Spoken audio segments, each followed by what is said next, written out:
Colorado is entering a new era of electricity demand. Artificial intelligence, computing, advanced manufacturing, and large-scale data centers are creating power requirements far beyond what our existing grid was designed to accommodate quickly. But the warning signs that our system is under strain are already visible. Across the West, public safety power shutoffs, PSPS events, have become increasingly normalized. Utilities are now deliberately shutting off entire electricity to entire communities to prevent wildfire risk when grid conditions become unsafe. That reality should serve as a loud warning. When the solution to grid vulnerability becomes turning the grid off, it suggests that the system has not kept pace with the risks it is supposed to manage. The normalization of PSPS events is a clear signal that the regulatory framework overseeing our electrical system is struggling to deliver the reliability that Coloradans expect. At the same time, we have heard serious concerns from communities across the state about how we are expanding energy infrastructure. Transmission corridors proposed to meet growing demand can cut across farms, ranches, private property, permanently altering landscape and communities. And transmission infrastructure is not something that appears overnight. Designing, siting, permitting, and constructing major high-voltage transmission corridors can take a decade or more, and often longer once litigation and land acquisitions are factored in. Large load facilities make the multi-million-dollar investment decisions simply cannot wait that long. They need reliable electricity immediately.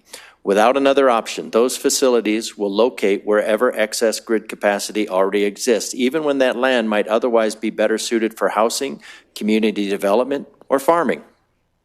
House Bill 26-1246 offers a practical alternative.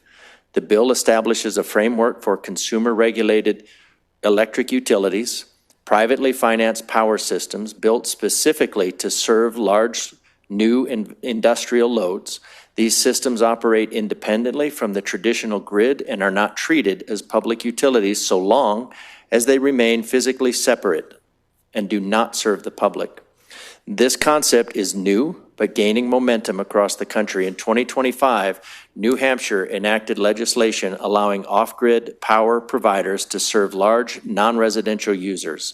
Several other states are now exploring similar frameworks as they compete to attract energy-intensive industries. But even more importantly, projects based on this model are already being built today.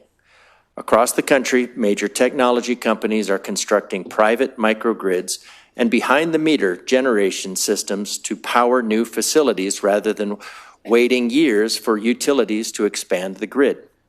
This is happening even in Wyoming. I just talked about it a few minutes ago. So the question before us today is not whether large load users will build their own power. They already are. The real question is whether Colorado wants those investments here, or whether we are comfortable watching them move to other states that allow it.